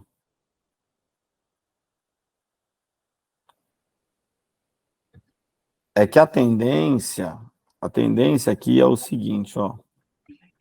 Toda vez que eu tenho uma vasodilatação, eu aumento a minha capacidade de troca de oxigênio ou diminuo? Eu aumento. Aumenta. Só que olha o que ele colocou aqui para vocês. A pressão, a perfusão sanguínea significativamente aumentada em tecidos com alta atividade. Ponto. Isso ocorre por conta da vasodilatação das arteríolas, que é decorrente de fatores como... Ele não está perguntando... Aqui que está o probleminha da questão, que a gente tem que ler com calma, tá? Que a gente tem uma tendência a errar. Até eu já bati aqui e falei, caraca, isso aqui está errado. Mas espera aí, olha só. Ele não está perguntando se eu vou perfundir mais oxigênio ou menos oxigênio. Ele está perguntando o que causa a vasodilatação. Entendeu? Olha a pergunta, ó. Perfusão sanguínea significativamente aumentada em tecidos com alta atividade. Perfusão sanguínea. Essa perfusão sanguínea ocorre pela vasodilatação. Certo. Quais são os fatores que levam a essa vasodilatação? Se eu tenho, toda vez que eu tenho aumento da pressão de O2, o meu vaso está em contração. Toda vez que eu tenho uma diminuição da pressão de oxigênio, eu tenho uma vasodilatação. Por que isso? Porque toda vez que eu tenho uma baixa da pressão de oxigênio, eu vou ter uma tendência a perfundir mais ou perfundir menos? Menos. Menos. Certo? Então, qual é a maneira de eu conseguir perfundir oxigênio mesmo com pressões baixas? Essa questão não vai entrar na minha cabeça, não está entrando. Não, vai entrar, olha só. É. Quanto maior a pressão, não é maior a capacidade de perfundir oxigênio? Quanto maior a pressão, maior Sim. o oxigênio, ok. Beleza, mas eu preciso perfundir oxigênio. Se a minha pressão de oxigênio está baixa, eu não tenho uma tendência a diminuir a minha capacidade de perfundir? Sim ou não? Sim. Sim. O que eu preciso fazer quando a pressão de oxigênio diminui? Vasodilatar. Por quê? Pressão de oxigênio baixa gera um tipo de estímulo. Que tipo de estímulo? Estimula os nossos quimiorreceptores. Lembra? Os nossos quimiorreceptores são estimulados pela concentração alta ou baixa de oxigênio e gás carbônico. Se a pressão de oxigênio tiver alta, esses quimiorreceptores estimulam a vasoconstrição. Se a pressão de oxigênio está baixa, esses quimiorreceptores inibem a vasoconstrição, gerando uma vasodilatação. Qual é a vantagem da vasodilatação? Lembra do exemplo do chiclete? Quanto mais eu sopro a bolinha do chiclete, maior fica a bolinha do chiclete. Quanto maior fica a bolinha do chiclete, a parede da bolinha fica mais fina ou mais grossa? Mais fina. Mais fina. Mais fina favorece a passagem ou desfavorece? Favorece. Favorece. É isso que está acontecendo. Entendeu? Então, uma baixa pressão de O2 estimula, né, ativa os quimiorreceptores, e esses quimiorreceptores, então, inibem os nossos baroreceptores, consequentemente, vasodilatação. E alta concentração extracelular de potássio. Tá? Por quê? Porque aí vai entrar no mecanismo de bomba de sódio e potássio.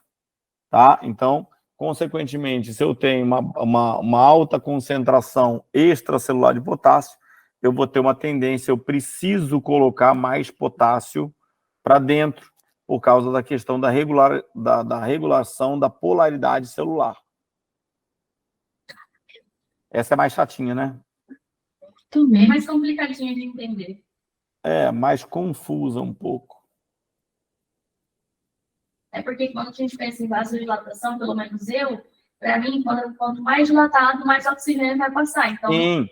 Não, é exatamente aí que está a confusão. Quanto mais dilatado, mais oxigênio passa. Beleza? Mas ele não está perguntando se quanto mais dilatado, mais oxigênio passa. Ele está perguntando qual é o fator que causa a vasodilatação. Então, para um dos fatores que causa. Entendi. Então, tipo assim, para ela dilatar, ela precisa ter uma mecanismo de oxigênio. Porque assim, ó, vai aumentar e assim vai fluir o oxigênio. Isso. Para poder mandar lá para o sistema falar, a gente está precisando aqui de mais oxigênio. Aí vai fazer a base. Aumenta e faz o fluxo. Entendeu? Agora, é claro que se eu tenho uma pressão alta e o vaso dilatado, perfunde é uma maravilha. Mas se eu tenho muita pressão de oxigênio, eu preciso ter um vaso tão delgado? Não. Eu posso ter uma pressão alta, um vaso mais fino, porque a pressão de oxigênio é tão grande que ele vai passar. Agora, quando a pressão de oxigênio cai, ele não consegue mais difundir. Então, para difundir, o que ele precisa fazer? Dilatar a parede para conseguir tornar essa parede mais permeável. E aí, quando eu torno a parede, então, do vaso mais permeável, eu consigo ter troca. Sim. Entendeu? Esse é o tipo de questão que, vai confundir a cabeça de vocês. E se você ficar parado 10 minutos pensando aqui, estraga tudo. Então, o que você faz? Pula essa 11 e vai lá para frente. Porque a confusão está no enunciado, ele está perguntando uma coisa. E a gente tem a tendência de pensar automaticamente na resposta e não na pergunta, entendeu? E aí você tem a tendência de errar. Essa aqui é uma questão que facilmente as pessoas iam errar, porque a tendência da pessoa é sempre marcar A ou B. Alta pressão, né? Alta pressão, vasodilatação. Não, né? Quem estimula a vasodilatação é a baixa pressão. Por quê? Porque aí eu tenho que lembrar dos meus quimioceptores. Os meus quimioceptores são ativados, então, tá? Toda vez, então, que eu tenho variação de pressão arterial, no caso aí, variação de pressão de pressão de gases, variação de pressão de gases para baixo. Certo. Se eu pegar a 11, ela me ajuda a responder a 12. Aqui já entra muito mais de mecanismos celulares, ó. Indique a alternativa que descreve a consequência da ativação as consequências da ativação dos receptores simpáticos nas células presentes no nodo sinusal. Para tudo, peraí. Mas é o parasimpático, ele falou simpático, mas é o parasimpático. É, parasimpático, perdão, tá?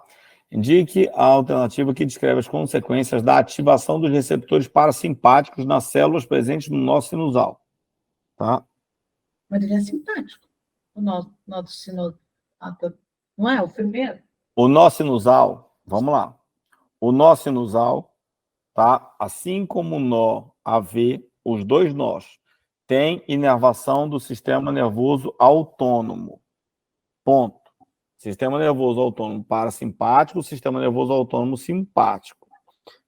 A atuação simpática nos nós leva o quê?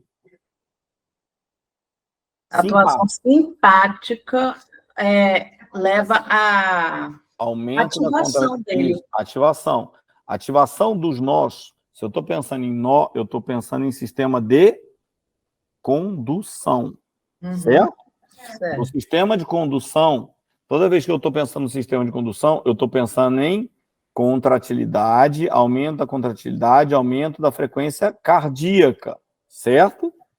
Se eu tenho aumento da frequência cardíaca, eu vou despolarizar mais vezes ou menos vezes? Mais vezes. Mais vezes. Só que ele não está perguntando do simpático, ele está perguntando de quem? Do parasimpático. Então, parasimpático é só a gente inverter. O parasimpático é excitatório ou inibitório? Inibitório. Aumenta ou diminui a frequência? Diminui. Diminui a frequência. Se diminui a frequência, né, ele vai despolarizar mais vezes ou menos vezes? Menos. Menos vezes. Toda vez que eu preciso despolarizar, e olha o que acontece. Olha aqui que maravilha que eu tinha falado para vocês. Ó. Lembra que eu falei para vocês que o nó sinusal ele é mais rápido do que o nó AV? Porque o nó sinusal ele despolariza com cálcio, que é bivalente. E o nó AV despolariza com que é monovalente. Beleza? Então, olha o que está acontecendo. Se as consequências dos receptores parasimpáticos no nó sinusal vão gerar uma diminuição da frequência cardíaca. Se ele vai gerar uma diminuição da frequência cardíaca, significa que ele vai aumentar ou diminuir o limiar de despolarização. Ele vai diminuir. Limiar é o limite. Limite necessário para despolarizar. Se o meu limite diminui, fica mais fácil eu despolarizar. Se o meu limite aumenta, fica mais difícil despolarizar. Entendeu? Porque o limite de intensidade que eu precisava para despolarizar agora é mais alto. Então a despolarização fica mais difícil. Estou fazendo um salto em vara, quanto mais alto tiver o limite da vara, mais difícil vai ser de eu saltar por ela. Quando o meu limite é baixo, fica mais fácil. Então, uma célula que tem um limiar de despolarização baixo, ela despolariza com mais facilidade. Uma célula que tem um limiar de despolarização mais alto, despolariza com mais dificuldade. Então, o que o sistema nervoso autônomo simpático faz? O simpático diminui o limiar. Consequentemente, despolariza com mais facilidade, despolariza mais rápido e mais vezes. O que o parasimpático faz? Aumenta o limiar. Então, ele gera dificuldade para despolarização. Por isso que é um pouquinho mais largo, né? Isso. E aí, tranquilo? Sim. Essa canetinha hoje está pequenininha, essa bolinha. Peraí.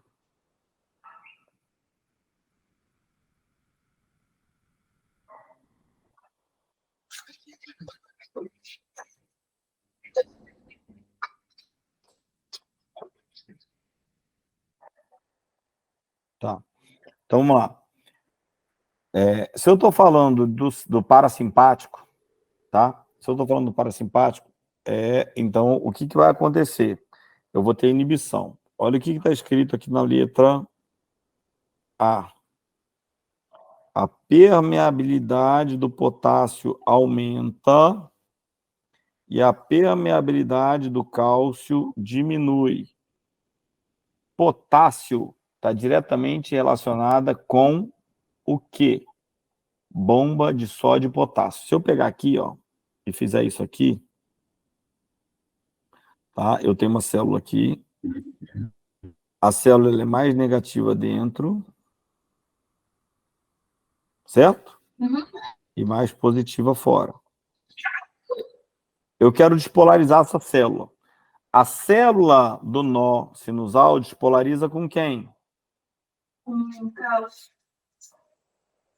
Toda vez que eu preciso despolarizar, o que eu preciso ter? Entrada de Cálcio. cálcio. Beleza. Tá? Então, eu vou ter a entrada de cálcio. Tá? Agora, quando esse cálcio, então, ele entra, ele inverte a polaridade, eu vou gerar a minha despolarização. Beleza ou não? Certo. Tranquilo. Só que o que ela está querendo dizer aqui? Ó? Que se eu estou ativando o sistema nervoso autônomo parasimpático, a permeabilidade do cálcio diminui. O cálcio entra? Não. Não. Então fica mais positivo fora e mais negativo dentro. Certo? Uhum. Agora vamos pensar potássio. Numa condição normal, aonde eu tenho mais potássio? Dentro. Concentração de potássio dentro. Concentração de potássio fora. Aqui é muito, aqui é pouco. Então, numa célula normal, o potássio sempre passa por difusão simples. Difusão simples significa passa de onde tem mais concentração para menos concentração. Peraí, deixa eu apagar isso aqui, foi errado. Mais concentração para onde tem menos concentração. Difusão simples. Então, ele sempre passa de onde para onde? De dentro para fora. O potássio é um cátion ou um ânion? Não é positivo? Uhum. Então, se eu aumento a permeabilidade do potássio, vai sair mais potássio ou vai entrar mais potássio? Se vai aumentar a permeabilidade, eu acho que vai sair. Ele sempre sai, certo? Ele está sempre saindo. Se eu vou aumentar a permeabilidade, vai sair mais potássio. Consequente, se sai mais potássio, A célula de dentro fica como? Por dentro fica Negativo. mais negativa. Mais negativo. Exemplo, potencial de membrana, ele é aproximadamente igual a menos 76 milivolts. Quando eu despolarizo, ele fica positivo. Agora, se eu não estou deixando entrar o cálcio, despolariza? Não. E ainda estou colocando mais potássio ainda para fora, ele não tem a tendência de ficar menos do que menos 76? Hiperpolarizado. Nome? Hiperpolarização. Certo? Vai ficar mais negativo. Mais negativo ainda. Por isso que essa resposta aqui da letra A está certa. Ó. Então, ó, a permeabilidade do potássio aumenta, sai mais potássio ainda. E a permeabilidade do cálcio diminui. Consequentemente, eu retardo a despolarização. Por quê? Porque eu gero como consequência, uma hiperpolarização.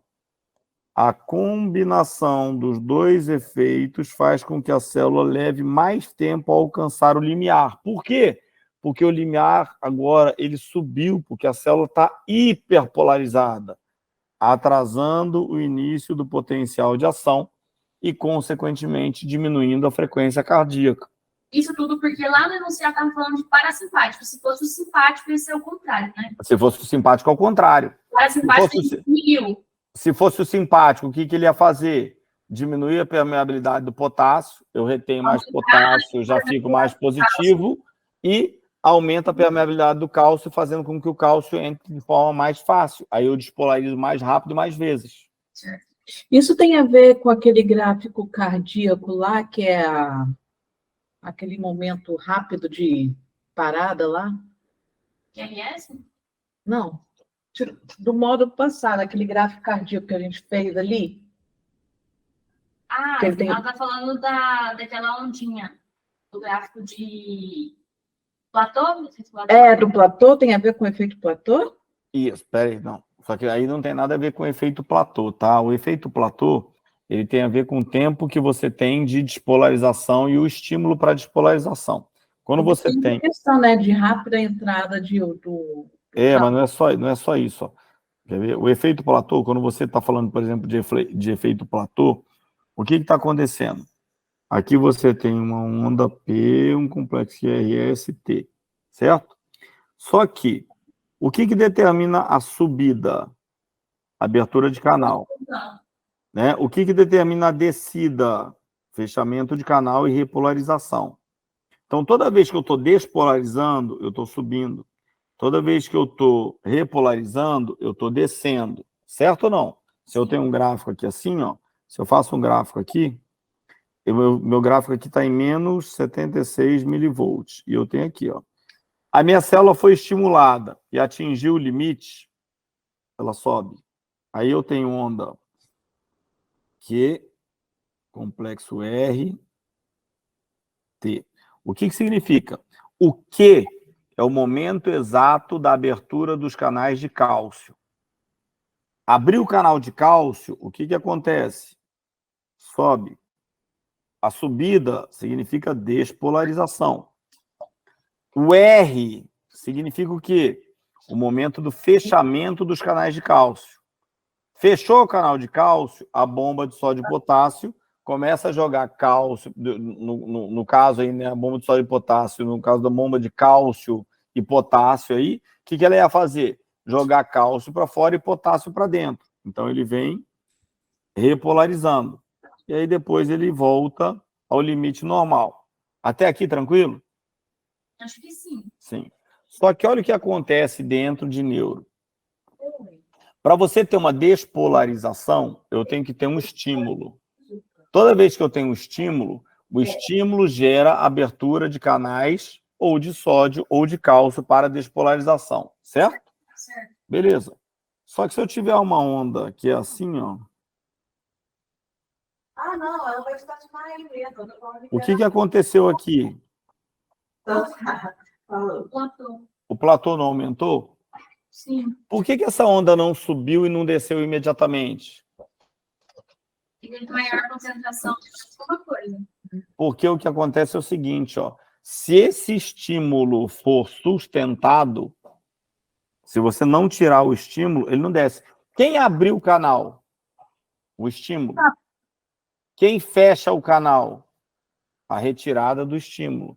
Então, vamos supor, se eu tenho um estímulo simpático para despolarizar, esse estímulo simpático é uma carga elétrica que viaja. Essa carga elétrica é como se fosse um choque. Tá e tchau. Só deu e tira. Certo? Então, o que ele vai acontecer? Faz o pico e desce. Agora, e se eu mantiver o pico? Ele mantém o platô. Enquanto eu mantiver o estímulo, eu mantenho os canais abertos. Enquanto eu estiver mantendo os canais abertos, eu não tenho a minha repolarização. Então, eu atraso a minha repolarização. Isso aí acontece quando a gente tem um caso que a gente chama de desautonomia simpática. Ou seja, eu tenho uma alteração do meu sistema nervoso autônomo simpático, ele gera uma ativação, só que ao mesmo tempo ele não inativa. Então, quando ele não inativa, ele mantém um platô por mais tempo. Então, ele fica mais tempo aberto. Então, esse tempo, né, de passagem ele aumenta. Isso vai interferir em alguma coisa na contração? Não. Só que dependendo do tempo de platô, ele atrasa todo o ciclo. Então, ele pode alterar todo o ciclo de contração. Entenderam?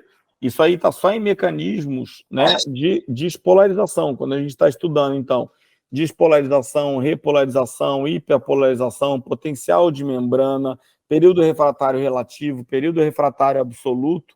O que ele está acontecendo aqui? O platô aumenta o período refratário absoluto. Ou seja, se eu estou com todos os canais abertos, eu não consigo repolarizar. E aí ele vai ficar por mais tempo despolarizada, daquele jeito ali com os canais abertos. Então, para eu conseguir ter uma nova contração nessa célula, uma nova despolarização nessa célula, eu sou obrigado a repolarizar. E esse platô aí, ele vai atrasar essa minha nova despolarização. Entendeu? Isso aqui vai ser mais celular.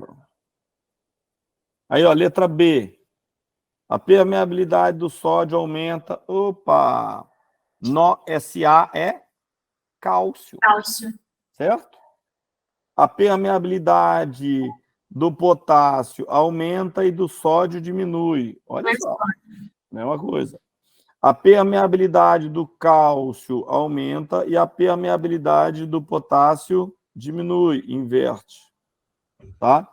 Se é parasimpático, do cálcio diminui, do potássio aumenta. A letra D é exatamente o inverso da letra A, que seria a resposta correta. Certo. Tá? Se eu quero aumentar... Poderia induzir ao erro também, né? Oi? Poderia induzir ao erro. Aí poderia induzir ao erro se você confunde, por exemplo, parasimpático com simpático. Né? Aí você fala, poxa, o simpático aumenta a permeabilidade do cálcio. Tá. Pô, mas ele não perguntou do simpático, ele perguntou do parasimpático. Então, por isso que é legal você sempre dar uma olhada lá, pô, parasimpático. Inibe, diminui despolarização. Se diminui despolarização, diminui a permeabilidade do cálcio. Sempre. Vamos fazer uma última aqui para a gente dar uma descansada, que já estão quase 2 horas de prova, pode ser? Pode. Aí depois, o que vocês podem fazer? Fala, pô, Felipe, tem outras provas que tem algumas questões que a gente tem mais dúvida. Aí vocês podem fazer o seguinte, para não ficar a prova toda, porque, pô, a gente está aqui, ó, você vê, a gente está em 10, 13 questões, 2 horas, né, de bate-papo. Então, o que a gente pode fazer nas próximas?